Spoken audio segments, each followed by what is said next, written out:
Yo, folks, welcome back to the show. Today, I gotta tell you, the Cycling Hokkaido podcast had the biggest one-day bump in new countries listening to the show ever. Guys, I gotta say a huge welcome to whoever listened to the show in Morocco, Ecuador, the Dominican Republic, Algeria, Uzbekistan, Kenya, and Iran. Wow, thank you so much for tuning in around the world, folks. It means a lot. And to whoever listened to the show in Iran, man, I hope you're okay. Well, obviously, you're okay. You listened to the show. So I hope you continue to be all right. I hope you aren't in any danger over there. So anyway, I hope that continues. But folks, to all the listeners around the world, thank you so much for tuning in each week. This is still a lot of fun to do, and I'm glad some of you out there seem to be enjoying it. Thank you. So let's get down to this week. So I was in Tokyo last weekend, and man, that place just never disappoints, eh? We were down to visit our boys. I think I've mentioned that they're both in Tokyo now, but holy smokes, did we eat well that weekend. Wow. First, we went to Tsukiji Outer Market, not to be confused with the fish market in Toyosu. But folks, have any of you been to the Tsukiji Outer Market? This place has got to be like just a mecca for Japanese foodies. The quality of the fish we had was incredible. And yes, it's a bit expensive, like 4 pieces of sushi were 2,000 yen. But you only live once, right? And the tuna was incredible. We had 4 different pieces of tuna. And wow, I had the otoro. Otoro is the fattiest cut of tuna. And it was just amazing. I like otoro, but I wouldn't want to eat a whole plate of it. Just 1 piece is enough because it really is fatty. And I'd feel sick if I ate a whole plate of that. But just 1 bite of otoro, 1 piece of otoro sushi was just perfect. I mean, it just melts in your mouth when it's got that high fat content. But delicious, just incredible flavor. We also went for seafood bowls or kaisendon at this one restaurant that, honestly, I think it was the best kaisendon, the best seafood bowl I have ever had. See, people always say Hokkaido has the best food, and no doubt about it, the food up here is great. But the seafood we had in Tsukiji Outer Market is really making me question our superiority. Plus, the whole place, that whole market, just had this really great vibe. I mean, people were all smiles, enjoying all kinds of great food. We didn't only have fish, we also had tamagoyaki. That's the Japanese sweet omelets, and they were served to us on skewers. They were really, really nice. Not light and fluffy, just delicious. But for me, Tsukiji Market, that was actually my first time there. I've been, to Tokyo a bunch of times, and there's just so much to see and do there. That's one of the places I've never had a chance to get to, and I'm glad we got it done this time. Plus, that market it's a really big part of Tokyo's history. It's been in its current location since 1935, and until the fish market, where they do all the auctions and that, until that moved in 2018, it was kind of like the front stage for the auctions and the market and all the stuff that went on in the inner market, which at one time was the biggest fish market in the world. So the whole place is really worth visiting because, I mean, it's kind of where history, food, and tourism kind of all overlap. I mean, just a fascinating place. It's a great weekend. It was awesome to see the boys all doing so well down south and all that kind of good stuff. But let's bring it back home to Hokkaido. This week, I want to talk to you about spring cycling up here in Hokkaido. This past week, I have barely ridden at all. The weather has just been mostly evil. I mean, like 30 plus kilometer an hour winds. The wind has been coming from just all directions. Tuesday night, April 7th, we actually had snow mixed in with the rain.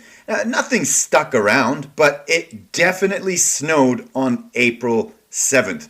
Now, I don't want this episode to sound like a warning or anything like that, but riding in the spring here definitely has its challenges. First of all, the weather can be very, very changeable in the spring, and weather reports aren't always that accurate, but the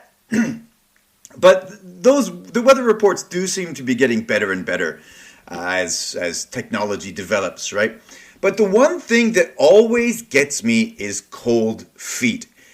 In the spring, you can count on temperatures being anywhere from 0 degrees Celsius to about 15 degrees Celsius. Now, for those kinds of temperatures, you can layer up and be quite comfortable, but the feet get cold, eh? I've tried lots of things. I've tried double socks, still got cold feet. One time I even tried wrapping my feet in tinfoil. It didn't work at all, but it did provide my friend and his wife with quite a bit of amusement. He took a picture of my tinfoil tootsies and sent it to his missus. But I honestly thought that little trick was going to work out there. I read it somewhere on the internet, but nope, didn't work. Still wasted a whole bunch of tinfoil and still got cold feet. Wow. Okay. Well, how about you guys? Any tricks to keep your feet warm? Please write in and let me know what you do to keep your feet warm. And folks, while I'm on the topic, as always, hit subscribe and leave me a kind review. And if you have a friend looking to cycle Hokkaido in the spring, share this episode with them. Spring riding, right? Another thing I've had a problem with over the years has been cold ears. Now, I don't think I have really big ears. I don't think I look like a car driving down the road with the doors open. But I found that cold wind getting into my ears has made my eardrums actually painful. Now, for a while, I was riding with these big earmuffs that just looked ridiculous. But, I mean, what did I care, right? Looking dumb and riding or sitting on the couch, which is better, right? I'll take looking dumb and still being out on the bike over the option of sitting on the couch any day of the week. You know what I mean? But this year, I'm able to ditch the giant earmuffs because I got a really warm balaclava that has just been excellent for staving off the cold, for keeping the wind out of my ears. If you don't have one, I recommend getting one if you're going to be doing any spring cycling here in Hokkaido. So, yeah, obviously, it can get really cold, but I found that even at 11 degrees Celsius, even being layered up doesn't completely do the trick if the wind is up. A stiff wind makes 11 degrees Celsius feel a lot colder. I mean, it just goes right through you, right? And folks, especially in the spring, the wind is a real issue here. I'm lucky. I live here. If the wind gets too crazy, I can just go home, right? But if you're on a big tour and are trying to keep to a schedule for destinations and things, the wind can definitely make things miserable. And the direction, the direction of the wind is going to change day by day. You cannot predict where the wind is going to come from. It changes hour by hour as well sometimes, right? You might head out with a headwind and come back with a headwind. Brutal. But folks, the reason The reason the wind is such an issue here is there are long, exposed roads, huge agricultural plains, coastal stretches with zero shelter. I mean, there's just nothing up here to block wind, right? And I don't know about you, but I find wind, a really hard wind, it's more draining than climbing, don't you think? I mean, at least with climbing, you get the satisfaction of reaching the top. But wind can just really be demoralizing. Right? Please stop. And it can be relentless. But again, the vastness of just the open plains that you'll cycle through in Hokkaido, there's just absolutely nothing to block the wind. So it's a real fact of life when you're cycling up here. But over the course of this podcast, I've talked about windy places like cycling the Northwest Coastline, Wakanai. These are very, very windy places. Cape Erimo, a very, very famously windy place. So I've talked about windy places on this podcast a few times. So today, let me tell you about some of the less windy places. I'm not saying these places don't have any wind. I'm just saying they are less windy. All right? First up, the area around Daisetsuzan National Park is not that windy. The roads are heavily forested and the mountains are natural wind barriers, right? So that's a great place to start. Folks, Daisetsuzan National Park is, I've said it before, I'll say it again, I can't recommend that place enough. It is absolutely gorgeous. If you're landing in Chitose, obviously, and you want to cycle around there, cycle around Sapporo, you might be limited by time. It does take a bit of time and effort to get out there, but it's worth it if you can. Less windy places, right? The inland lake areas around places like Lake Toya, Lake Shikotsu, or Lake Akam, they are surrounded by hills and crater walls. Forests, they're covered. There's lots of things to break and block the wind. So all the Lake Toya, Shikotsu, Lake Akan, those are considerably less windy places to ride. Central Hokkaido, also places like Furano in Biei and Asahikawa, are much better for wind than the coastal areas. Again, they are surrounded by hills and mountains. There are lots of trees, lots of farmland boundaries, so the kind of natural terrain breaks the flow of the wind, right? But again, I'm not saying those places have no wind, but if you're looking for spring cycling with less wind, those places are definitely good options. And another thing about riding in spring here is not everything is open, especially in early spring. Things like cycling roads aren't open yet. They're not a priority to have the snow cleared off them. Lots of farmland areas are still unrideable. Some mountain passes are still closed. You might be riding along a cycling path and you'll suddenly come across a large pile of snow.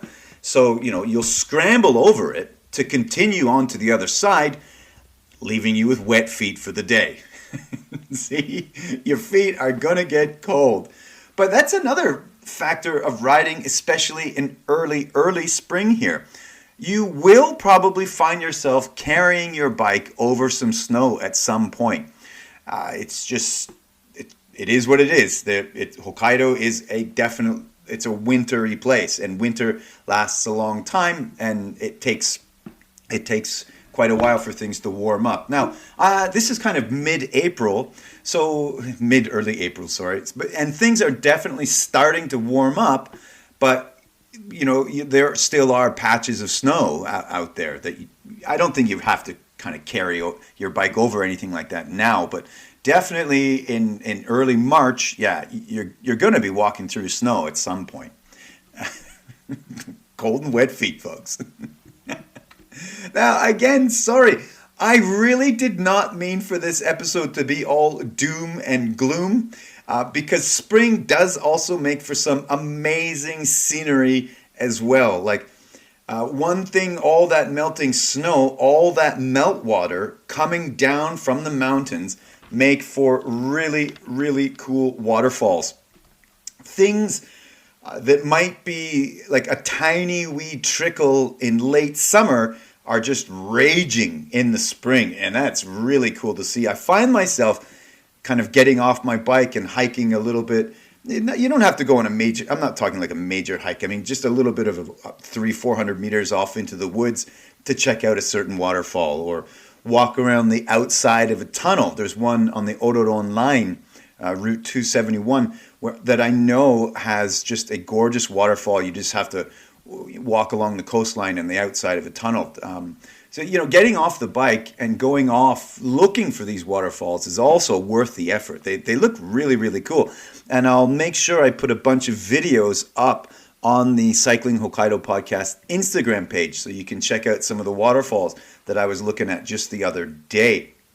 Again, did I say Route 271? Sorry, the Ororon line is Route 231. Whoops. But there really are quite a few really beautiful waterfalls along Ororon line, Route 231, which is kind of just north of Sapporo. But you can find them all over the island. I know kind of the South Sapporo area, there are quite a lot of really, really nice looking waterfalls as well. Anytime I've been riding, you come across waterfalls just all over the island. And I don't know, maybe it's because I'm from close to Niagara Falls that I appreciate a good waterfall. And honestly, again, to not just be down on the wind and all and the cold and all that, but this year we've had some really good bluebird cycling days.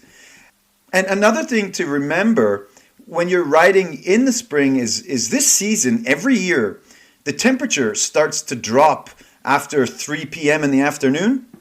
But we've been really fortunate this year, honestly.